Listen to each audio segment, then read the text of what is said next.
ਦਰਸ਼ਕੋ Punjab plus channel ਤੇ ਤੁਹਾਡਾ ਸਵਾਗਤ ਹੈ। ਅੱਜ ਅਸੀਂ ਆਏ ਹਾਂ ਜਮਰ ਹਸਪੀਟਲ।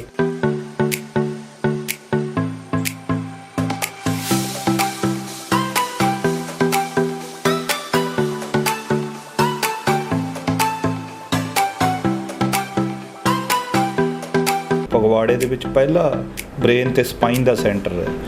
ਇਸ ਤੋਂ ਇਲਾਵਾ ਹੋਰ ਵੀ ਬਿਮਾਰੀਆਂ ਜਿੱਦਾਂ ਕੋਈ ਵੀ ਰਿਲੇਟਡ ਇਸ਼ੂ ਜਿੰਨੇ ਵੀ ਕੰਪਲੈਕਸ ਕੇਸ ਹੈ ਜਿਹੜੇ ਕਿਤੇ ਹੈਂਡਲ ਨਹੀਂ ਹੁੰਦੇ ਉਹ ਸਾਰੇ ਇੱਥੇ ਹੈਂਡਲ ਕੀਤੇ ਜਾਂਦੇ ਆ। ਪਹਿਲਾਂ ਲੋਕਾਂ 'ਚ ਹੁੰਦਾ ਸੀਗਾ ਕਿ ਅਸੀਂ ਆਪਰੇਸ਼ਨ ਕਰਾਵਾਂਗੇ, ਅਸੀਂ ਤੁਰ ਨਹੀਂ ਪਾਵਾਂਗੇ ਕਦੇ, ਸਾਡਾ ਆਪਰੇਸ਼ਨ ਖਰਾਬ ਹੋ ਜਾਏਗਾ।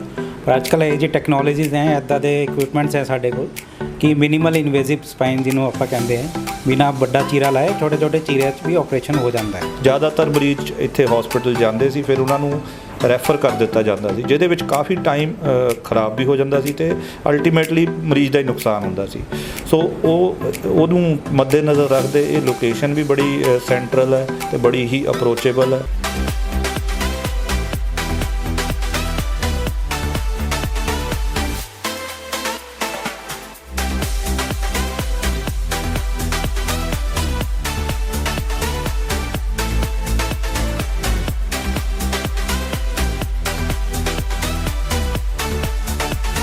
ਦਰਸ਼ਕੋ ਪੰਜਾਬ ਪਲਸ ਚੈਨਲ ਤੇ ਤੁਹਾਡਾ ਸਵਾਗਤ ਹੈ। ਅੱਜ ਅਸੀਂ ਆਏ ਹਾਂ ਜਮਰ ਹਸਪੀਟਲ, ਇੱਕ ਐਸਾ ਨਾਮ ਜਿਨ੍ਹਾਂ ਨੇ ਬਹੁਤ ਥੋੜ੍ਹੇ ਸਮੇਂ ਦੇ ਵਿੱਚ ਫਗਵਾੜੇ ਦੇ ਵਿੱਚ ਆਪਾਂ ਨਿਊਰੋ ਦੀ ਗੱਲ ਕਰ ਲਈਏ, ਆਪਾਂ ਸਪਾਈਨ ਦੀ ਗੱਲ ਕਰ ਲਈਏ ਤਾਂ ਇੱਕ ਹੱਬ ਬਣ ਚੁੱਕਿਆ ਹੈਗਾ।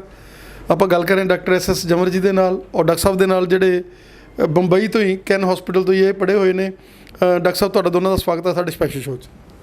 ਥੈਂਕ ਯੂ ਰਿਸ਼ੀਕਰ ਜੀ, ਸਾਨੂੰ ਵੀ ਬੜਾ ਮਾਣ ਹੈ ਕਿ ਤੁਸੀਂ ਸਾਡੇ ਸੈਂਟਰ 'ਤੇ ਆਏ ਅਤੇ ਸਾਨੂੰ ਆਪਣਾ ਕੀਮਤੀ ਸਮਾਂ ਵੀ ਦਿੱਤਾ। ਅਤੇ ਆਪਾਂ ਅੱਜ ਜਿੱਦਾਂ ਇਹਨਾਂ ਨੇ ਦੱਸਿਆ ਕਿ ਇਹ ਫਗਵਾੜੇ ਦੇ ਵਿੱਚ ਪਹਿਲਾ ਬ੍ਰੇਨ ਅਤੇ ਸਪਾਈਨ ਦਾ ਸੈਂਟਰ ਹੈ।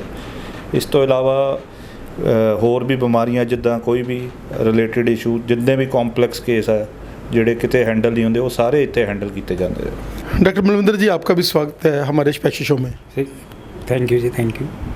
डॉक्टर साहब क्या कहना चाहेंगे कि जैसे ये हब बन चुका है, अभी being heart of the Phagwara स्थित है और आप लोग यहाँ पर एक मल्टी स्पेशलिटी जो है सेवाएं लेकर आए हैं न्यूरो की और उसके साथ साथ ट्रोमा की, क्या कहना चाहेंगे? We always knew कि with the experience of Dr. Chawar sir ਕਿ ਇੱਥੇ ਮੇਜਰ ਸਿਟੀਜ਼ 'ਚ ਮੈਟਰੋ ਸਿਟੀਜ਼ 'ਚ ਸਾਰਿਆਂ ਨੂੰ ਫਾਇਦਾ ਮਿਲਦਾ ਰਹਿੰਦਾ ਇਸ ਸੇਵਾਵਾਂ, ਪਰ ਇਸ ਏਰੀਆ 'ਚ ਇਹੋ ਜਿਹਾ ਕੋਈ ਸੈਂਟਰ ਨਹੀਂ ਸੀ, ਇੰਨਾ ਐਡਵਾਂਸ ਸੈਂਟਰ ਨਹੀਂ ਸੀਗਾ।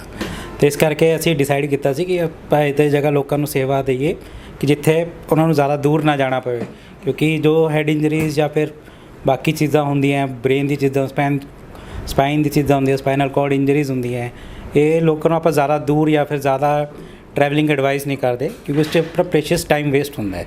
ਅਤੇ ਇਸ ਕਰਕੇ ਅਸੀਂ ਇਸ ਕੀ ਕਹਿੰਦੇ ਫੋਰਸਾਈਟ ਨਾਲ ਇਹ ਡਿਸੀਜਨ ਲਿਆ ਸੀ ਕਿ ਇੱਥੇ ਅਸੀਂ ਸੈਂਟਰ ਸਟਾਰਟ ਕਰੀਏ ਅਤੇ ਇਹਨੂੰ ਬਿਲਡਅਪ ਕਰੀਏ। ਡਾਕਟਰ ਸਾਹਿਬ, ਜਿਸ ਤਰੀਕੇ ਦੇ ਨਾਲ ਪਹਿਲਾਂ ਸਮਾਂ ਹੁੰਦਾ ਸੀ ਜਦੋਂ ਕਿਸੇ ਨੂੰ ਬ੍ਰੇਨ ਟਿਊਮਰ ਜਾਂ ਬ੍ਰੇਨ ਹੈਮਰੇਜ ਜਾਂ ਪੈਰਾਲਾਈਜ਼ ਦਾ ਅਟੈਕ ਆਉਂਦਾ ਸੀਗਾ ਤਾਂ ਲੋਕ ਰੁਕ ਜੇ ਜਾਂਦੇ ਸੀ, ਉਹਨਾਂ ਨੂੰ ਲੱਗਦਾ ਸੀ ਬਸ ਗਿਆ ਕੰਮ। ਪਰ ਜੋ ਮਾਡਰਨ ਟੈਕਨੋਲੋਜੀ ਦੇ ਨਾਲ ਜੋ ਤੁਹਾਡੇ ਕੋਲ ਨਈਆਂ ਮੈਡੀਸਨਸ, ਨਈਆਂ ਟੈਕਨੀਕਸ, ਕੀ ਕਹਿਣਾ ਚਾਹੋਗੇ ਕਿ ਅੱਜ ਉਹਨਾਂ ਪੇਸ਼ੈਂਟਸ ਦੇ ਲਈ ਵੀ ਇਹ ਇੱਕ ਮਾਰਗਦਰਸ਼ਕ ਬਣ ਰਿਹਾ ਹੈਗਾ? ਇਹ ਡਾਕਟਰਸ ਤੁਸੀਂ ਜਿਹੜੇ ਇੰਨੀ ਮਿਹਨਤ ਦੇ ਨਾਲ ਨਈਆਂ ਚੀਜ਼ਾਂ ਟੈਕਨੀਕ ਸਿੱਖ ਕੇ ਆਏ ਹੋ, ਕੀ ਕਹਿਣਾ ਚਾਹੋਗੇ ਕਿ ਅੱਜ ਹਰੇਕ ਪੇਸ਼ੈਂਟ ਜਿਹੜਾ ਹੈਗਾ ਉਹਦਾ ਸਰਵਾਈਵਲ ਰੇਟ ਹੈਗਾ? ਅੱਗੇ ਵਾਲੀ ਗੱਲ ਨਹੀਂ ਹੈ ਵੀ ਅੱਗੇ ਵਾਲੀ ਜਦੋਂ ਬੰਦਿਆਂ ਨੂੰ ਹੋ ਗਿਆ ਅਗਲਾ ਕਹਿੰਦਾ ਨਹੀਂ ਗਿਆ ਕੰਮ। ਹਾਂਜੀ, ਬਿਲਕੁਲ ਠੀਕ ਕਿਹਾ ਤੁਸੀਂ। ਪਹਿਲਾਂ ਇਸ ਤਰ੍ਹਾਂ ਦੀ ਬਿਮਾਰੀ ਦਾ ਪਤਾ ਲੱਗਣਾ ਹੀ ਆਪਣੇ ਆਪ 'ਚ ਬੜਾ ਹੀ ਇੱਕ ਦੁਖਦਾਈ ਹੁੰਦਾ ਸੀ ਅਤੇ ਸਮਝ ਲਿਆ ਜਾਂਦਾ ਸੀ ਵੀ ਇਹਦਾ ਕੋਈ ਇਲਾਜ ਨਹੀਂ ਹੈ। ਈਵਨ ਜਿਹੜੇ ਜਨਰਲ ਡਾਕਟਰ ਸੀ ਉਹਨਾਂ ਨੂੰ ਇਹਦੇ ਬਾਰੇ ਅਵੇਅਰਨੈਸ ਨਹੀਂ ਸੀ। ਪਰ ਹੁਣ ਜਿੱਦਾਂ ਟੈਕਨੋਲੋਜੀ ਵੱਧ ਰਹੀ ਹੈ, ਆਪਣੇ CT ਸਕੈਨ, MRI ਵਗੈਰਾ ਵੱਧ ਰਹੇ ਨੇ, ਹਰੇਕ ਪਾਸੇ ਡਾਇਗਨੋਸਿਸ ਹੋਣਾ ਆਸਾਨ ਹੋ ਗਿਆ ਹੈ ਅਤੇ ਅਰਲੀ ਡਾਇਗਨੋਸਿਸ ਵੀ ਹੁਣ ਪੋਸੀਬਲ ਹੋ ਗਿਆ ਹੈ। ਅੱਜ ਕੱਲ੍ਹ ਲੋਕ ਵੀ ਬੜੇ ਅਵੇਅਰਨੈਸ ਹੋ ਗਈ ਉਹਨਾਂ 'ਚ ਆਪਣੇ ਸਿਹਤ ਬਾਰੇ। ਸਪੈਸ਼ਲੀ ਕੋਵਿਡ ਤੋਂ ਬਾਅਦ ਹਰ ਕੋਈ ਆਪਣੇ ਥੋੜ੍ਹਾ ਜਿਹਾ ਸਿੰਪਟਮ ਹੁੰਦੇ ਤਾਂ ਉਹ ਆਪਣੇ ਟੈਸਟ ਕਰਵਾਉਂਦਾ ਹੈ, ਟੈਸਟ ਵਿੱਚ ਉਹ ਬਿਮਾਰੀ ਫੜੀ ਜਾਂਦੀ ਹੈ ਅਤੇ ਇਹਦੇ 'ਚ ਇਹ ਬਹੁਤ ਜ਼ਰੂਰੀ ਹੈ ਕਿ ਉਹ ਬਿਮਾਰੀ ਫੜੀ ਜਾਣ ਤੋਂ ਬਾਅਦ ਉਹ ਸਹੀ ਸਪੈਸ਼ਲਿਸਟ ਕੋਲ ਪਹੁੰਚੇ। ਅਦਰਵਾਈਜ਼ ਇੱਦਾਂ ਦੀ ਕਈ ਵਾਰ ਕੀ ਹੁੰਦਾ, ਮਰੀਜ਼ ਇੱਧਰ ਉੱਧਰ ਭਟਕ ਜਾਵੇ ਤਾਂ ਬਹੁਤ ਟਾਈਮ ਉਹਦੇ 'ਚ ਵੇਸਟ ਹੋ ਜਾਂਦਾ। ਕਿਉਂਕਿ ਜਿੰਨੀਆਂ ਵੀ ਇਹ ਬਿਮਾਰੀਆਂ ਨੇ, ਸਟ੍ਰੋਕ ਕਹਿ ਲਓ, ਹੈਡ ਇੰਜਰੀ ਕਹਿ ਲਓ, ਬ੍ਰੇਨ ਟਿਊਮਰ ਕਹਿ ਲਓ, ਬ੍ਰੇਨ ਹੈਮਰੇਜ ਕਹਿ ਲਓ, ਇਹਨਾਂ ਵਿੱਚ time is the main essence. ਮਤਲਬ ਇਹਨੂੰ ਅਸੀਂ ਗੋਲਡਨ ਆਵਰ ਵੀ ਕਹਿੰਦੇ ਆ ਕਿ ਮਰੀਜ਼ ਸਾਡੇ ਕੋਲ ਜਦੋਂ ਟਾਈਮ 'ਤੇ ਆ ਜਾਂਦਾ ਤਾਂ ਉਹਦਾ ਲੌਂਗ ਟਰਮ ਆਊਟਲੁੱਕ ਬਹੁਤ ਵਧੀਆ ਹੋ ਜਾਂਦੀ ਹੈ। ਰਾਦਰ ਕਿ ਉਹ ਉਦੋਂ ਆਵੇ ਜਦੋਂ ਬਿਲਕੁਲ ਹੀ ਉਹਦੀ ਕੰਡੀਸ਼ਨ ਡਾਊਨ ਹੋ ਜਾਵੇ। ਅਤੇ ਅਫਕੋਰਸ ਟੈਕਨੋਲੋਜੀ, ਮਾਈਕਰੋਸਕੋਪਸ, ਹੋਰ ਜਿੰਨੀਆਂ ਵੀ ਨਵੀਆਂ ਰਿਸਰਚ ਹੋਈਆਂ ਉਹਦੇ ਨਾਲ ਇੱਦਾਂ ਦੇ ਮਰੀਜ਼ ਕਾਫੀ ਦੇਰ ਤੱਕ ਅਤੇ ਕਾਫੀ ਵਧੀਆ ਜ਼ਿੰਦਗੀ ਗੁਜ਼ਾਰ ਪਾਉਂਦੇ ਨੇ।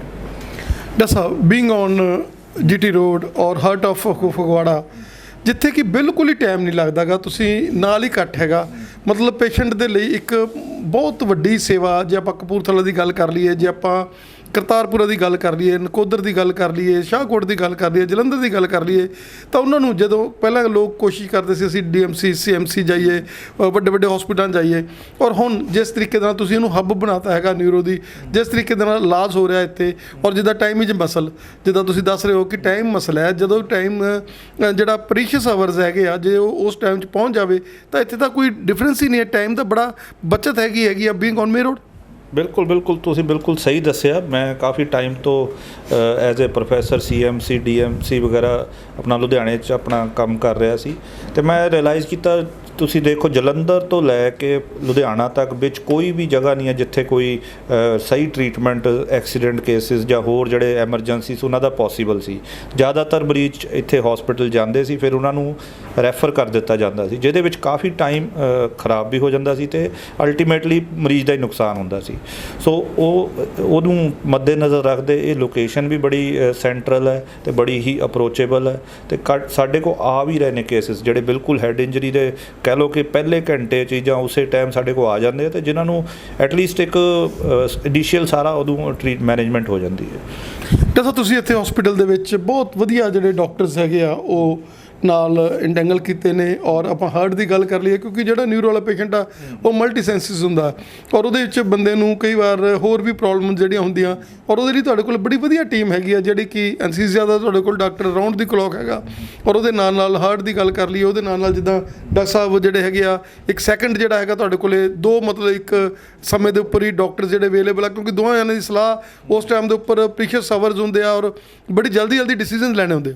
ਬਿਲਕੁਲ ਕੋਈ ਵੀ ਦੇਖੋ, ਕੋਈ ਵੀ ਪ੍ਰੋਫੈਸ਼ਨ 'ਚ ਆਪਾਂ ਚਲੇ ਜਾਈਏ, ਹਰ ਪ੍ਰੋਫੈਸ਼ਨ 'ਚ ਇਕੱਲਾ ਬੰਦਾ ਕੁਛ ਨਹੀਂ ਕਰ ਸਕਦਾ। It is a team work. ਆਪਣੀ ਇੱਕ ਟੀਮ ਹੁੰਦੀ ਹੈ, ਉਹ ਤੁਹਾਡੀ ਟੀਮ ਹੀ ਤੁਹਾਡੀ ਸਕਸੈਸ ਨੂੰ ਮੈਟਰ ਕਰਦੀ ਹੈ। ਜੇ ਆਪਾਂ ਕਹੀਏ ਕਿ ਇਕੱਲਾ ਕੈਪਟਨ ਹੀ ਮੈਚ ਜਿਤਾ ਦੇਵੇ, ਇਹ ਪੋਸੀਬਲ ਨਹੀਂ ਹੈ। ਸੋ ਇਹ ਡਾਕਟਰੀ ਪ੍ਰੋਫੈਸ਼ਨ 'ਚ ਤਾਂ ਟੀਮ ਬਹੁਤ ਹੀ ਜ਼ਿਆਦਾ ਮੈਟਰ ਕਰਦੀ ਹੈ। ਤੁਸੀਂ ਦੇਖ ਸਕਦੇ ਹੋ ਇੱਕ ਬੰਦੇ ਦੇ ਡਿਸੀਜਨ 'ਤੇ ਦੋ ਬੰਦੇ, ਇੱਕ ਇਕੱਲਾ 2-11। ਸੋ ਇਹੀ ਚੀਜ਼ ਆ ਕਿ ਬਈ ਇੱਥੇ ਸਾਡੇ ਕੋਲ ਬਹੁਤ ਹੀ ਐਕਸਪੀਰੀਅੰਸ ਡਾਕਟਰ ਨੇ। ਕੁਛ ਇਹ ਆ ਕਿ ਮੌਕੇ 'ਤੇ ਹਰ ਬੰਦਾ ਕੋਈ ਆਪਰੇਸ਼ਨ ਥੀਏਟਰ 'ਚ ਬਿਜ਼ੀ ਹੋ ਸਕਦਾ, ਕੋਈ ਆਪਣੇ ਘਰੇਲੂ ਕੰਮ 'ਚ ਬਿਜ਼ੀ ਹੋ ਸਕਦਾ, ਤਾਂ ਉਹਦੇ ਲਈ ਬੈਕਅਪ ਵੀ ਬਿਲਕੁਲ ਹੀ ਉਸੇ ਲੈਵਲ ਦਾ ਰੈਡੀ ਹੈ। ਸੋ ਇਹਦੇ 'ਚ ਮੈਂ ਇਹੀ ਕਹਿਣਾ ਚਾਹੂੰਗਾ ਕਿ ਇੱਕ ਚੰਗੀ ਟੀਮ ਬਣਾਉਣਾ ਵੀ ਸਾਡੇ ਲਈ ਬਹੁਤ ਜ਼ਰੂਰੀ ਹੈ।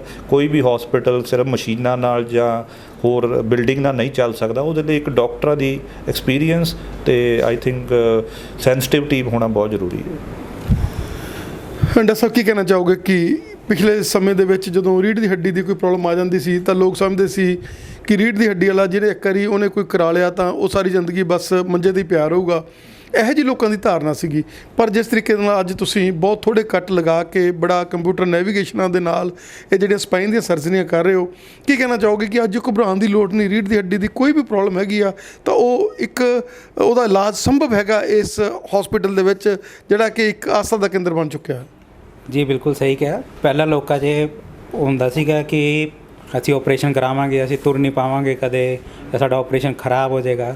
ਪਰ ਅੱਜ ਕੱਲ੍ਹ ਇਹ ਜੀ ਟੈਕਨੋਲੋਜੀਜ਼ ਹੈ, ਇੱਦਾਂ ਦੇ ਇਕਵਿਪਮੈਂਟਸ ਹੈ ਸਾਡੇ ਕੋਲ ਕਿ ਮਿਨੀਮਲ ਇਨਵੇਸਿਵ ਸਪਾਈਨ ਜਿਹਨੂੰ ਆਪਾਂ ਕਹਿੰਦੇ ਹਾਂ, ਬਿਨਾਂ ਵੱਡਾ ਚੀਰਾ ਲਾਏ ਛੋਟੇ ਚੀਰਿਆਂ 'ਚ ਵੀ ਆਪਰੇਸ਼ਨ ਹੋ ਜਾਂਦਾ ਹੈ, ਅਤੇ ਬੰਦਾ 1-2 ਦਿਨ 'ਚ ਹੀ ਮਤਲਬ ਪੂਰਾ ਚੱਲਣ ਫਿਰਨ ਲੱਗ ਜਾਂਦਾ ਹੈ, ਅਤੇ ਸਿੰਪਟਮਸ ਆਲਮੋਸਟ ਪੂਰੇ ਰਿਜ਼ੋਲਵ ਹੋ ਜਾਂਦੇ ਨੇ। ਡਾਕਟਰ ਸਾਹਿਬ, ਜੇ ਡਿਸਕ ਦੀ ਆਪਾਂ ਗੱਲ ਕਰ ਲਈਏ, ਡਿਸਕ ਦੀ ਅੱਗੇ ਪ੍ਰੋਬਲਮ ਸੀਗੀ, ਲੋਕ ਉਹਦੇ ਨਾਲ ਵਿਚਾਰੇ ਮਤਲਬ ਆਉਂਦਾ ਵੀ ਨਹੀਂ, ਡਿਸਕ ਨੂੰ ਰਹਿਣ ਤੋਂ ਪੰਗਾ ਲੈਣ ਨੂੰ, ਡਿਸਕ ਦੇ ਨਾਲ ਇੱਦਾਂ ਹੋ ਜੂ। ਕੀ ਕਹਿਣਾ ਚਾਹੋ? ਕਿਉਂਕਿ ਡਿਸਕ ਵਾਲੇ ਵੀ ਤੁਸੀਂ ਬਹੁਤ ਪੇਸ਼ੈਂਟ ਜਿਹੜੇ ਹੈਗੇ ਇਸ ਹਸਪੀਟਲ ਸਹੀ ਕੀਤੇ ਨੇ, ਔਰ ਉਹਨਾਂ ਪੇਸ਼ੈਂਟਾਂ ਨੇ ਮਤਲਬ ਬਿਲਕੁਲ ਇੱਕ ਨੋਰਮਲ ਜ਼ਿੰਦਗੀ ਉਹ ਗੁਜ਼ਾਰ ਰਹੇ ਨੇ। ਕਿਉਂਕਿ ਜੋ ਡਿਸਕ ਦਾ ਪ੍ਰੋਬਲਮ ਹੁੰਦੀ, ਅਗਲਾ ਕਹਿੰਦਾ ਨਹੀਂ ਚੱਲ ਟੰਕਾਈਜ਼ਰ ਖਾ ਲਈ, ਕੈਮਿਸਟ ਤੋਂ ਜਾ ਕੇ ਦਵਾਈ ਲੈ ਲਈ, ਹੋਰ ਕਰ ਲਿਆ, ਕਿਸੇ ਡਾਕਟਰ ਦੀ ਸਲਾਹ ਲੈ ਕੇ ਉਹ ਲੰਬੀਆਂ ਦਵਾਈਆਂ ਖਾਂਦੇ ਰਹਿੰਦੇ ਆ, ਫਿਰ ਕਿਡਨੀਆਂ 'ਤੇ ਇਫੈਕਟ ਹੋ ਜਾਂਦਾ। ਕੀ ਕਹਿਣਾ ਚਾਹੋਗੇ ਕਿ ਅਗਰ ਤੁਸੀਂ ਕਿਸੇ ਵੀ ਬਿਮਾਰੀ ਦੇ ਨਾਲ, ਕਿਸੇ ਦਰਦ ਨਾਲ ਕਰਾ ਰਹੇ ਹੋ, ਤਾਂ ਉਹਦੇ ਲਈ ਅੱਜ ਅਸੀਂ ਜਿਹੜੇ ਨਿਊਰੋ ਵਾਲੇ ਬੈਠੇ ਆ, ਸਾਡੇ ਕੋਲ ਉਹੋ ਜਿਹੀ ਮਸ਼ੀਨਰੀ ਹੈਗੀ ਆ, ਸਾਡੇ ਕੋਲ ਉਹੋ ਜਿਹੇ ਇਕਵਿਪਮੈਂਟ ਹੈਗੇ ਆ, ਸਾਡੇ ਕੋਲ ਉਹੋ ਜਿਹਾ ਸਿਸਟਮ ਹੈਗਾ ਜਿਹਦੇ ਨਾਲ ਅਸੀਂ ਤੁਹਾਨੂੰ ਬਿਲਕੁਲ ਠੀਕ ਕਰ ਦਈਏ। ਜੀ ਇੱਦਾਂ ਹੀ ਡਿਸਕ ਦੀ ਜਿਹੜੀ ਪ੍ਰੋਬਲਮ ਹੈ ਅੱਜ ਕੱਲ੍ਹ ਬਹੁਤ ਹੀ ਕਾਮਨ ਪ੍ਰੋਬਲਮ ਹੈ। ਪਹਿਲਾਂ ਵੀ ਹੁੰਦੀ ਸੀ, ਪਹਿਲਾਂ ਲੋਕ ਇੰਨੇ ਅਵੇਅਰ ਨਹੀਂ ਹੁੰਦੇ ਸੀ, ਅੱਜ ਕੱਲ੍ਹ ਅਵੇਅਰ ਹੋ ਗਏ, ਅਤੇ ਇਹਨਾਂ ਤੋਂ ਕੋਈ ਘਬਰਾਉਣ ਦੀ ਗੱਲ ਨਹੀਂ ਹੈ। ਪਹਿਲਾਂ ਦਵਾਈਆਂ ਨਾਲ ਨਹੀਂ ਆਪਾਂ ਠੀਕ ਹੁੰਦੇ ਜਾਂ ਫਿਰ ਨਹੀਂ ਫਰਕ ਪੈਂਦਾ ਤਾਂ ਇੱਕ ਸਿੰਪਲ ਜਿਹਾ ਆਪਰੇਸ਼ਨ ਹੁੰਦਾ ਡਿਸਕ ਦਾ, ਉਸ 'ਚ ਕੋਈ ਘਬਰਾਉਣ ਵਾਲੀ ਗੱਲ ਨਹੀਂ ਹੈ, ਤਾਂ ਪੇਸ਼ੈਂਟ ਬਿਲਕੁਲ ਠੀਕ ਹੋ ਜਾਂਦਾ ਹੈ। ਸਰ ਕੀ ਕਹਿਣਾ ਚਾਹੋਗੇ ਕਿ ਲੋਕ ਜਿਹੜੇ ਅੱਜ ਦਾ ਜਿਹੜਾ ਸਿਨੈਰੀਓ ਆ ਉਹਦੇ 'ਚ ਲੋਕ ਸਸਤੀਆਂ ਚੀਜ਼ਾਂ ਭਾਲਦੇ ਆ, ਉਹਦੇ 'ਚ ਲੋਕ ਆਪਸ਼ਨਸ ਭਾਲਦੇ ਆਪਦੇ ਲਈ ਵੀ, ਹਾਲਾਂਕਿ ਉਹਨਾਂ ਕੋਲ ਪੈਸੇ ਵੀ ਹੁੰਦੇ ਆ, ਔਰ ਉਹ ਆਪਸ਼ਨਾਂ ਦੇ ਵਿੱਚ ਕਈ ਵਾਰ ਕਿਸੇ ਤੋਂ ਮਿਲਾ ਲੈਂਦੇ ਆ, ਕਿਸੇ ਤੋਂ ਉਹ ਕਹਿੰਦੇ ਫਲਾਣੇ ਨੇ ਸਹੀ ਕੀਤਾ ਸੀ, ਉਹਨੇ ਮਲ ਕੇ ਸਹੀ ਕੀਤਾ ਸੀ, ਉਹਨੇ ਗੁੱਠੇ ਲਗਾਏ ਸੀ, ਉਹਨੇ ਕੀਤਾ ਸੀਗਾ, ਔਰ ਉਹਦੇ ਵਿੱਚ ਜਿਹੜੇ ਡਾਕਟਰਸ ਹੈਗੇ ਤੁਹਾਡੇ ਲਈ ਉਹ ਇੱਕ ਪ੍ਰੋਬਲਮ ਕ੍ਰੀਏਟ ਕਰ ਦਿੰਦੇ ਆ, ਕਿਉਂਕਿ ਤੁਸੀਂ ਜਦੋਂ ਪਹਿਲਾਂ ਉਹਨੂੰ ਟਰੀਟ ਕਰਨਾ ਹੁੰਦਾ ਉਦੋਂ ਪ੍ਰੋਬਲਮ ਥੋੜ੍ਹੀ ਹੁੰਦੀ ਹੈ, ਲੇਕਿਨ ਜਦੋਂ ਉਹਨਾਂ ਦੀ ਪ੍ਰੋਬਲਮ ਵੱਧ ਜਾਂਦੀ ਹੈਗੀ ਆ ਔਰ ਉਹਦੇ ਨਾਲ ਔਖਾ ਹੋ ਜਾਂਦਾ ਕੰਮ। ਹਾਂਜੀ ਹਾਂ, ਬਿਲਕੁਲ ਠੀਕ ਕਹਿ ਰਹੇ ਤੁਸੀਂ। ਇਹ ਵੀ ਇੱਕ ਬੜੀ ਸਮੱਸਿਆ ਹੈ। ਦੇਖੋ, ਆਪਰੇਸ਼ਨ ਕੋਈ ਵੀ ਹੋਵੇ, ਹਰ ਬੰਦਾ ਆਪਰੇਸ਼ਨ ਤੋਂ ਡਰਦਾ ਵੀ ਹੈ, ਘਬਰਾਉਂਦਾ ਵੀ ਹੈ। ਅਤੇ ਮੈਂ ਇੱਕ ਦੱਸਣਾ ਚਾਹੂੰਗਾ ਕਿ ਸਾਡੇ ਜਿਹੜੇ ਸਪਾਈਨ ਦੀਆਂ ਪ੍ਰੋਬਲਮ 80 to 90% ਪ੍ਰੋਬਲਮ 'ਚ ਆਪਰੇਸ਼ਨ ਦੀ ਲੋੜ ਨਹੀਂ ਹੁੰਦੀ। ਜੇ ਤੁਸੀਂ ਕਿਸੇ ਸਪੈਸ਼ਲਿਸਟ ਕੋਲ ਜਾਓ, ਉਹ ਤੁਹਾਨੂੰ ਇੱਕ ਸਹੀ ਰਾਏ ਦੇਵੇਗਾ, ਉਹ ਦੱਸੇਗਾ ਵੀ ਆਹ ਦਵਾਈਆਂ ਲਓ, ਇੰਨਾ ਚਿਰ ਲਓ, ਐਕਸਰਸਾਈਜ਼ ਕਰੋ, ਫਿਜ਼ੀਓਥੈਰੇਪੀ ਕਰੋ, ਤੁਸੀਂ ਠੀਕ ਹੋ ਜਾਓਗੇ। ਲੇਕਿਨ 5 ਤੋਂ 10% 15% ਲੋਕ ਜਿਹੜੇ ਜਿਨ੍ਹਾਂ ਨੂੰ ਸਹੀ 'ਚ ਸਰਜੀਕਲ ਪ੍ਰੋਬਲਮ ਹੁੰਦੀ ਹੈ, ਉਹ ਕਈ ਵਾਰ ਸਰਜਰੀ ਤੋਂ ਡਰਦੇ ਜਾਂ ਕਿਸੇ ਦੂਸਰੇ ਦੀ ਗੱਲ ਸੁਣ ਕੇ ਇੱਧਰ ਉੱਧਰ ਮਾਲਿਸ਼ ਕਰਾ ਲਓ, ਆਹ ਕਰਾ ਲਓ, ਅੱਜ ਗਲਾਸ ਲਗਵਾ ਲਓ, ਉਸ ਚੱਕਰ 'ਚ ਜਿਹੜੀ ਪ੍ਰੋਬਲਮ ਬਿਲਕੁਲ ਹੀ ਛੋਟੇ ਚੀਰੇ 'ਚ ਜਾਂ ਬਿਲਕੁਲ ਛੋਟੇ ਜਿਹੀ ਸਰਜਰੀ ਨਾਲ ਸੋਲਵ ਹੋ ਜਾਣੀ ਸੀ, ਉਹਨੂੰ ਇੱਕ ਵੱਡੀ ਕੰਪਲੀਕੇਸ਼ਨ ਬਣਾ ਲਿਆ ਜਾਂਦਾ। ਸੋ ਮੇਰੀ ਇਹੀ ਰਾਏ ਆ ਲੋਕਾਂ ਨੂੰ ਕਿ ਬਈ ਤੁਸੀਂ ਸਪੈਸ਼ਲਿਸਟ ਕੋਲ ਜਾਓ, ਜਿਹੜਾ ਬੰਦੇ ਨੂੰ ਇਸ ਬਾਰੇ ਜਾਣਕਾਰੀ ਹੋਵੇ, ਅਤੇ ਉਹ ਤੋਂ ਸਹੀ ਐਡਵਾਈਸ ਲਓ ਅਤੇ ਉਹਨੂੰ ਫੋਲੋ ਕਰੋ। ਅਤੇ ਸਪੈਸ਼ਲਿਸਟ ਨੂੰ ਵੀ ਇਹੀ ਹੈ ਕਿ ਬਈ ਜੇ ਤੁਹਾਨੂੰ ਲੱਗ ਰਿਹਾ ਕਿ ਤੁਸੀਂ ਇਸ ਪ੍ਰੋਬਲਮ ਨੂੰ ਹੈਂਡਲ ਕਰ ਸਕਦੇ ਆ, ਤਾਂ ਉਸ ਮਰੀਜ਼ ਨੂੰ ਆਪਣੇ ਕੋਲ ਰੱਖੋ, ਨਹੀਂ ਤਾਂ ਉਹਨੂੰ ਇੱਕ ਉੱਥੇ ਰੈਫਰ ਕਰ ਦਿਓ ਜਿੱਥੇ ਉਹ ਹੈਂਡਲ ਹੋ ਜਾਵੇ, ਕਿਉਂਕਿ ਟਾਈਮਲੀ ਟਰੀਟਮੈਂਟ ਬਹੁਤ ਜ਼ਰੂਰੀ ਹੈ। ਇਸ ਚੱਕਰ 'ਚ ਬਈ ਟਰੀਟਮੈਂਟ ਡਿਲੇ ਵੀ ਹੋ ਜਾਂਦਾ, ਉਹਦੇ ਨਾਲ ਕੀ ਹੁੰਦਾ, ਉਹ ਪੇਸ਼ੈਂਟ ਫਿਰ ਠੀਕ ਨਹੀਂ ਹੁੰਦਾ, ਉਹ ਜਾ ਕੇ 4 ਹੋਰ ਨੂੰ ਦੱਸਦਾ ਬਈ ਮੇਰਾ ਤਾਂ ਆਪਰੇਸ਼ਨ ਠੀਕ ਨਹੀਂ ਹੋਇਆ ਜੀ, ਮੈਂ ਤਾਂ ਬੈੱਡ 'ਤੇ ਰਹਿ ਗਿਆ। ਜਦ ਕਿ ਕੋਈ ਸਪਾਈਨ ਦਾ ਪੇਸ਼ੈਂਟ ਇੱਦਾਂ ਦਾ ਨਹੀਂ ਜਿਹੜਾ ਆਪਰੇਸ਼ਨ ਤੋਂ ਬਾਅਦ ਬੈੱਡ 'ਤੇ ਰਹਿਣਾ ਚਾਹੀਦਾ ਜਾਂ ਰਹਿ ਜਾਵੇ। ਤੁਸੀਂ ਕੀ ਕਹਿਣਾ ਚਾਹੋਗੇ ਕਿ ਤੁਹਾਡਾ ਲੰਬਾ ਤਜਰਬਾ ਅਬਾਊਟ ਇੰਨੇ ਹਸਪੀਟਲਾਂ 'ਚ ਤੁਸੀਂ ਕੰਮ ਕੀਤਾ, ਔਰ ਕੈਂਪ ਬੰਬਈ ਜਿੱਥੇ ਕਿ ਹੱਬ ਹੈਗੀ ਆ, ਜਿੱਥੇ ਵਿੱਚ ਇੰਨੇ ਕੁ ਜ਼ਿਆਦਾ ਨਿਊਰੋ ਦੇ ਔਰ ਇੰਨੇ ਜ਼ਿਆਦਾ ਸਪਾਈਨ ਦੇ ਪੇਸ਼ੈਂਟਸ ਆਉਂਦੇ ਆ, ਕੀ ਕਹਿਣਾ ਚਾਹੋਗੇ ਕਿ ਉਹ ਲੰਬਾ ਐਕਸਪੀਰੀਅੰਸ ਔਰ ਜਿਹਦੇ ਨਾਲ ਤੁਸੀਂ ਜਦੋਂ ਪ੍ਰੈਕਟਿਸ ਸਟਾਰਟ ਕੀਤੀ ਉਦੋਂ ਮਸ਼ੀਨਰੀ ਇੰਨੀ ਜ਼ਿਆਦਾ ਨਹੀਂ ਸੀਗੀ, ਉਦੋਂ ਇੰਨਾ ਜ਼ਿਆਦਾ ਕੰਪਿਊਟਰ ਨੈਵੀਗੇਸ਼ਨ ਇੰਨੀਆਂ ਜ਼ਿਆਦਾ ਡੀਪ ਨਹੀਂ ਸੀਗੀਆਂ, ਕੀ ਕਹਿਣਾ ਚਾਹੋਗੇ ਕਿ ਉਹ ਸਮਾਂ ਵੀ ਤੁਸੀਂ ਤਾਂ ਉਦੋਂ ਵੀ ਆਪਰੇਸ਼ਨ ਕੀਤੇ ਜਦੋਂ ਖੋਲ੍ਹ ਕੇ ਸਾਰਾ ਕਰਨਾ ਸੀ, ਅਤੇ ਅੱਜ ਉਹ ਵੀ ਆਪਰੇਸ਼ਨ ਕਰ ਰਹੇ ਹੋ, ਕੀ ਕਹਿਣਾ ਚਾਹੋਗੇ ਕਿ ਤੁਹਾਡੇ ਕੋਲ ਦੋਨੋਂ ਤਰ੍ਹਾਂ ਦਾ ਐਕਸਪੀਰੀਅੰਸ ਹੈਗਾ? ਦੇਖੋ, ਮੈਂ ਤਾਂ ਇਹੀ ਕਹਿਣਾ ਚਾਹੂੰਗਾ, ਐਡਾ ਕਾਫੀ ਟਾਈਮ ਤੋਂ ਅਸੀਂ ਉਹ ਵੀ ਸਮਾਂ ਦੇਖਿਆ ਜਦੋਂ ਆਲਮੋਸਟ 12 ਇੰਚ ਦਾ ਚੀਰਾ ਲਾ ਕੇ ਹੱਡੀ ਤੋੜ ਕੇ ਫਿਰ ਉਹ ਡਿਸਕ ਕੱਢਣੀ ਪੈਂਦੀ ਸੀ। ਉਦੋਂ ਕੋਈ ਮਾਈਕਰੋਸਕੋਪ ਜਾਂ ਦੂਰਬੀਨ ਜਾਂ ਐਂਡੋਸਕੋਪ ਵਰਗੀਆਂ ਪ੍ਰੋਬਲਮ ਵੀ ਨਹੀਂ ਹੁੰਦੀਆਂ ਸੀ ਸਾਡੇ ਕੋਲ। ਅਤੇ ਹੁਣ ਤਾਂ ਇਹ ਚੀਜ਼ਾਂ ਟੈਕਨੋਲੋਜੀ ਨੇ ਆਫਕੋਰਸ ਰੈਵੋਲੂਸ਼ਨਾਈਜ਼ ਕੀਤਾ ਮੈਡੀਕਲ ਸਾਇੰਸ ਨੂੰ, ਅਤੇ ਸਾਨੂੰ ਵੀ ਐਜ਼ ਏ ਸਰਜਨਸ ਬਹੁਤ ਹੈਲਪਫੁਲ ਹੋਈ ਹੈ। ਅਤੇ ਆਫਕੋਰਸ ਤੁਹਾਡਾ ਐਕਸਪੀਰੀਅੰਸ ਵੀ ਮੈਟਰ ਕਰਦਾ, ਉਹਦੇ ਨਾਲ ਇਹ ਚੀਜ਼ਾਂ ਹੁਣ ਬਹੁਤ ਸਟ੍ਰੇਟ ਫਾਰਵਰਡ ਹੋ ਗਈਆਂ ਅਤੇ ਰਿਲੇਟਿਵਲੀ ਕਾਫੀ ਸੇਫ ਹੋ ਗਈਆਂ। ਆਪਾਂ ਗੱਡੀਆਂ ਵੀ ਦੇਖ ਰਹੇ ਪਹਿਲਾਂ ਕਿਸ ਤਰ੍ਹਾਂ ਸੀ, ਅੱਜ ਕੱਲ੍ਹ ਸਭ ਆਟੋਮੈਟਿਕ ਹੋ ਗਿਆ। ਸੋ ਇੱਦਾਂ ਹੀ ਇਹ ਹੈ ਕਿ ਹੁਣ ਅਸੀਂ ਤਾਂ ਮਤਲਬ ਕਹਿ ਲਓ ਕਿ ਮੈਡੀਕਲ ਕਾਲਜਸ, ਫਿਰ ਉਸ ਤੋਂ ਬਾਅਦ ਪ੍ਰਾਈਵੇਟ ਹੌਸਪੀਟਲ, ਅਤੇ ਹਰੇਕ ਤਰ੍ਹਾਂ ਦੇ ਸੈਟਅਪ 'ਚ ਮੈਂ ਕੰਮ ਕਰਕੇ ਦੇਖ ਚੁੱਕਾ। ਪਰ ਮੇਰਾ ਇਹੀ ਹੈ ਕਿ ਵੀ ਸਾਡੇ ਲਈ ਇਹ ਇੱਕ ਪ੍ਰੋਫੈਸ਼ਨ ਦੇ ਨਾਲ ਨਾਲ ਸਾਡਾ ਇਹ ਪੈਸ਼ਨ ਵੀ ਹੈ, ਅਤੇ ਜਦੋਂ ਤੁਸੀਂ ਪੈਸ਼ਨ ਨਾਲ ਕੰਮ ਕਰਦੇ ਹੋ ਤਾਂ ਤੁਹਾਡੀ ਪਰਮਾਤਮਾ ਵੀ ਸਾਥ ਦਿੰਦਾ। ਅਤੇ ਅਸੀਂ ਇਹੀ ਚਾਹੁੰਦੇ ਚੰਗਾ ਕੰਮ ਕਰੀਏ ਅਤੇ ਲੋਕੀ ਠੀਕ ਹੋ ਕੇ ਜਾਣ। ਯੂ ਆਰ ਇਨ ਸਿਚੁਏਸ਼ਨ, ਤੁਹਾਡੇ ਕੋਲੇ ਦੋਨੋਂ ਕੋਲੇ ਲੰਬਾ ਡਾਟਾ, ਤੁਹਾਡਾ ਸਾਨੂੰ ਸਮਾਂ ਦੇਣ ਦੇ ਲਈ ਬਹੁਤ ਬਹੁਤ ਧੰਨਵਾਦ ਸਰ। Thank you. ਦੱਸੋ ਕੀ ਫੈਸਿਲਿਟੀਜ਼ ਅਵੇਲੇਬਲ ਆ ਝਾਂਵਰ ਜਿਹੜਾ ਸੁਪਰ ਸਪੈਸ਼ਲਿਟੀ ਹਸਪੀਟਲ ਹੈ? ਦੇਖੋ, mainly Jhawar super speciality hospital is a multi speciality hospital ਹੈ, ਪਰ ਇਹ ਮੇਨਲੀ ਫੋਕਸ ਹੈਗਾ ਨਿਊਰੋ ਅਤੇ ਸਪਾਈਨ ਦੇ ਟਰੀਟਮੈਂਟ ਵਾਸਤੇ, ਕਿਉਂਕਿ ਜਿੱਦਾਂ ਤੁਸੀਂ ਜਾਣਦੇ ਆ ਕਿ ਨਿਊਰੋ ਦੇ cases are very complicated, they have ਮਤਲਬ ਇਹਨਾਂ ਦੇ ਨਾਲ ਹੋਰ ਬਹੁਤ ਸਾਰੇ ਪ੍ਰੋਬਲਮਾਂ ਜੁੜੀਆਂ ਹੁੰਦੀਆਂ। ਸੋ ਇਹਦੇ ਲਈ ਇੱਕ ICU ਬੈਕਅਪ ਹੋਣਾ ਵੀ ਬਹੁਤ ਜ਼ਰੂਰੀ ਹੈ। ਸੋ ਸਾਡੇ ਕੋਲ 24 ਆਵਰ ਇੱਥੇ ਡਾਕਟਰਸ ਦੀ ਫੈਸਿਲਿਟੀ ਤੋਂ ਇਲਾਵਾ ICU ਕੇਅਰ, ਨਾਲ ਹੀ ਮੋਡੂਲਰ OTs ਨੇ ਜਿਹੜੇ ਆਪਰੇਸ਼ਨ ਥੀਏਟਰ ਨੇ, ਕਿਉਂਕਿ ਸਾਡੇ ਜਿਹੜੀਆਂ ਸਰਜਰੀਜ਼ ਹੁੰਦੀਆਂ ਇਹਨਾਂ 'ਚ ਕਈ ਵਾਰ ਇੰਪਲਾਂਟ ਵੀ ਯੂਜ਼ ਹੁੰਦੇ ਆ, ਕਈ ਵਾਰ ਸਕਰੂ ਪਾਉਣੇ ਪੈਂਦੇ ਆ, ਕਈ ਤਰ੍ਹਾਂ ਦੀ ਮਤਲਬ ਕੰਪਲੀਕੇਟਡ ਸਰਜਰੀਆਂ ਹੁੰਦੀਆਂ। ਸੋ ਇਹਨਾਂ ਵਾਸਤੇ OT ਜਿਹੜਾ ਤੁਹਾਡਾ ਇਕੁਇਪਮੈਂਟ ਹੈ ਬਹੁਤ ਹਾਈ ਐਂਡ ਹੋਣਾ ਚਾਹੀਦਾ, ਅਤੇ ਇਹ ਸਾਰੀਆਂ ਫੈਸਿਲਿਟੀਜ਼ ਇੱਥੇ ਪਹਿਲੀ ਵਾਰ ਇਸ ਸ਼ਹਿਰ 'ਚ ਅਵੇਲੇਬਲ ਨੇ। ਅਤੇ ਬਾਕੀ ਮੈਂ ਇਹੀ ਐਂਡ 'ਚ ਕਹੂੰਗਾ ਕਿ ਇਕੱਲਾ ਇਕੁਇਪਮੈਂਟ ਬਿਲਡਿੰਗ ਦੇ ਨਾਲ ਨਾਲ ਇੱਕ ਐਕਸਪਰਟ ਟੀਮ ਦਾ ਵੀ ਹੋਣਾ ਜ਼ਰੂਰੀ ਹੈ, ਜੋ ਕਿ ਹੁਣ ਮੈਂ ਇੱਥੇ ਤੁਹਾਡੇ ਲਈ ਹੈ ਅਵੇਲੇਬਲ। ਦੱਸੋ ਕੀ ਕਹਿਣਾ ਚਾਹੋਗੇ ਕਿ ਜਿੱਦਾਂ ਸਟੋਕ ਦੀ ਆਪਾਂ ਪਹਿਲਾਂ ਗੱਲ ਕਰੀ ਹੈਗੀ ਆ, ਬ੍ਰੇਨ ਹੈਮਰੇਜ ਦੀ ਗੱਲ ਕਰੀ ਆ, ਟਿਊਮਰਾਂ ਦੀ ਗੱਲ ਕਰੀ ਹੈਗੀ ਆ, ਔਰ ਕਿੱਦਾਂ ਅੱਜ ਕੱਲ੍ਹ ਤੁਹਾਡੇ ਕੋਲ ਹੋਰ ਨਈਆਂ ਜਿਹੜੀਆਂ ਟੈਕਨੀਕਸ ਆ ਗਈਆਂ ਜਿਹਦੇ ਨਾਲ ਪਹਿਲਾਂ ਨਾਲੋਂ ਜ਼ਿਆਦਾ ਮਤਲਬ ਬੈਟਰ ਜਿਹੜੇ ਹੈਗੇ ਆ ਰਿਜ਼ਲਟਸ ਆ ਰਹੇ ਨੇ? ਦੇਖੋ, ਸਟ੍ਰੋਕ ਜਿਹੜੀ ਪ੍ਰੋਬਲਮ ਸੀ ਇਹਦੇ 'ਚ ਕੀ ਹੁੰਦਾ ਕਿ ਦਿਮਾਗ ਦੀ ਬਲੱਡ ਸਪਲਾਈ ਬੰਦ ਹੋ ਜਾਂਦੀ ਹੈ, ਨਾੜੀ ਬਲੌਕ ਹੋਣ ਕਰਕੇ ਬ੍ਰੇਨ ਦਾ ਉਹ ਏਰੀਆ ਡੈੱਡ ਹੋ ਜਾਂਦਾ ਹੈ। ਪਹਿਲਾਂ ਇਸ ਪ੍ਰੋਬਲਮ ਦਾ ਸਾਡੇ ਕੋਲ ਕੋਈ ਇਲਾਜ ਨਹੀਂ ਸੀ। ਜ਼ਿਆਦਾਤਰ ਮਰੀਜ਼ ਆਉਂਦੇ ਸੀ, ਉਹਨਾਂ ਦਾ ਪਾਸਾ ਰੁਕ ਜਾਂਦਾ ਸੀ, ਸੋ ਅਸੀਂ ਉਹਨਾਂ ਨੂੰ ਦਵਾਈਆਂ ਦਿੰਦੇ ਸੀ ਕਿ ਤੁਹਾਨੂੰ ਦੁਬਾਰਾ ਇਹ ਪ੍ਰੋਬਲਮ ਨਾ ਹੋਵੇ। ਪਰ ਹੁਣ ਮੈਂ ਤੁਹਾਨੂੰ ਦੱਸਣਾ ਚਾਹਾਂਗਾ ਇਹਦੇ ਵਿੱਚ ਪੂਰਾ ਟਰੀਟਮੈਂਟ ਰੈਵੋਲੂਸ਼ਨਾਈਜ਼ ਹੋ ਚੁੱਕਿਆ ਹੈ ਵਰਲਡ ਲੈਵਲ 'ਤੇ। ਪਰ ਇਹ ਚੀਜ਼ਾਂ ਹੱਲੇ ਵੀ ਆਪਣੇ ਇੱਥੇ ਡਾਕਟਰਾਂ 'ਚ ਵੀ ਅਵੇਅਰਨੈਸ ਨਹੀਂ ਹੈ ਅਤੇ ਹਸਪੀਟਲਾਂ 'ਚ ਨਹੀਂ ਅਵੇਅਰਨੈਸ। ਉਹਦੇ 'ਚ ਅਸੀਂ ਕੀ ਕਰ ਸਕਦੇ ਹਾਂ ਕਿ ਐਂਜੀਓਗ੍ਰਾਫੀ ਕਰਕੇ ਅਸੀਂ ਤਾਰ ਪਾ ਕੇ ਜਿਹੜੀ ਨਾੜੀ ਬਲੌਕ ਆ ਉੱਥੇ ਜਾ ਕੇ ਅਸੀਂ ਉਹ ਨਾੜੀ ਦਾ ਕਲੌਟ ਕੱਢ ਸਕਦੇ ਹਾਂ, ਜਿਹਦੇ ਨਾਲ ਖੂਨ ਦੀ ਸਪਲਾਈ ਦੁਬਾਰਾ ਸਟਾਰਟ ਹੋ ਜਾਂਦੀ ਹੈ। ਅਤੇ ਤੁਸੀਂ ਦੇਖ ਕੇ ਹੈਰਾਨ ਹੋ ਕਿ ਜਿਹੜੇ ਪੇਸ਼ੈਂਟ ਦਾ ਪਾਸਾ ਰੁਕ ਗਿਆ ਸੀ ਉਹ ਬੈੱਡ ਦੇ ਉੱਤੇ ਹੀ ਉਹਦਾ ਪਾਸਾ ਦੁਬਾਰਾ ਚੱਲ ਪੈਂਦਾ ਹੈ, ਜੋ ਕਿ ਇੱਕ ਮੈਂ ਕਹਾਂਗਾ ਕਿ ਪਹਿਲੀ ਵਾਰ ਪੋਸੀਬਲ ਹੋਇਆ ਕਿ ਸਟ੍ਰੋਕ ਦੇ ਮਰੀਜ਼ ਨੂੰ ਤੁਸੀਂ ਕਿਉਰ ਕਰ ਸਕਦੇ ਆ। ਪਹਿਲਾਂ ਸਿਰਫ ਤੁਸੀਂ ਉਹਨੂੰ ਇੱਕ ਸਪੋਰਟ ਦਿੰਦੇ ਸੀ, ਪਰ ਇਹਦੇ 'ਚ ਬਸ ਇੱਕੋ ਹੀ ਚੀਜ਼ ਮੈਂ ਤੁਹਾਨੂੰ ਦੱਸਣਾ ਚਾਹਾਂਗਾ ਕਿ ਇਹਦੇ 'ਚ ਵੀ ਟਾਈਮ ਬਹੁਤ ਕ੍ਰਿਟੀਕਲ ਹੈ। ਜੇ ਮਰੀਜ਼ ਸਾਡੇ ਕੋਲ 8 ਤੋਂ 10 ਘੰਟੇ ਦੇ ਵਿੱਚ ਆ ਜਾਂਦਾ ਹੈ ਤਾਂ ਇਹ ਟਰੀਟਮੈਂਟ ਪੋਸੀਬਲ ਹੈ।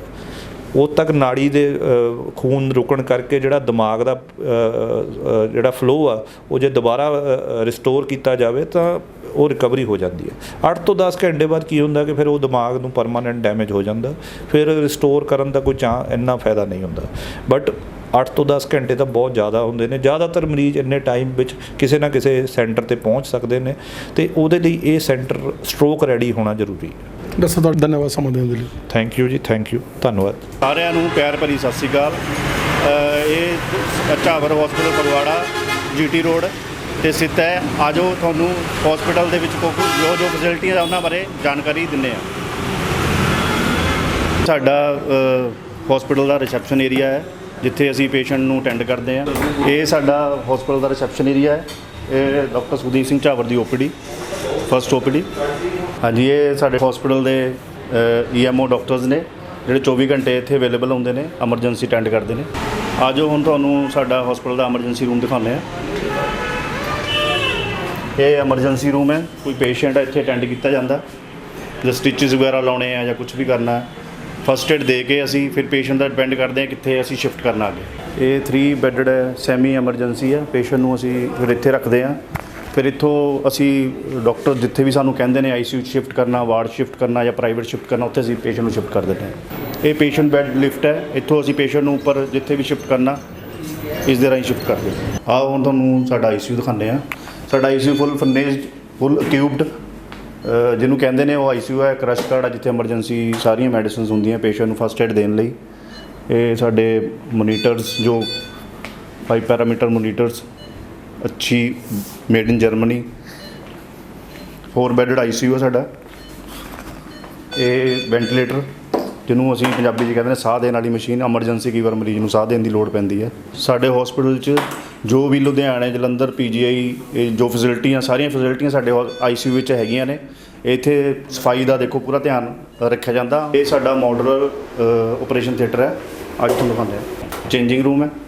ਇੱਥੇ ਅਸੀਂ ਵਾਸ਼ ਹੁੰਦੇ ਹਾਂ, ਜਿੱਥੇ ਆਪਰੇਸ਼ਨ ਤੋਂ ਪਹਿਲਾਂ ਡਾਕਟਰ ਸਕਰਬ ਕਰਦਾ। ਅਤੇ ਇਹ ਸਾਡਾ ਸਟੋਰ ਹੈ। ਇਹ ਮੇਨ ਸਾਡਾ ਮਾਡੂਲਰ OT। ਅਸੀਂ ਦੇਖੋ ਜਿਹੜੇ ਆਪਰੇਸ਼ਨ ਦੇ ਦੌਰਾਨ ਜਦੋਂ ਬੰਦੇ ਨੂੰ ਬੇਹੋਸ਼ ਕਰਦੇ ਹਾਂ, ਡਰੈਗਰ ਕੰਪਨੀ ਦਾ ਇਹ ਟੇਬਲ ਹੈ, ਲਾਈਟ ਹੈ। ਇਹ ਜਿਹੜੀ ਲਾਈਵ ਐਕਸਰੇ ਚੱਲਦੇ ਨੇ ਆਪਰੇਸ਼ਨ ਦੇ ਦੌਰਾਨ, ਇਹ ਸਭ ਤੋਂ ਨਵੀਂ ਟੈਕਨੀਕ ਵਾਲੀ ਜੋ ਮਸ਼ੀਨ ਹੈ ਉਹ ਸਾਡੇ ਕੋਲ ਅਵੇਲੇਬਲ ਹੈ।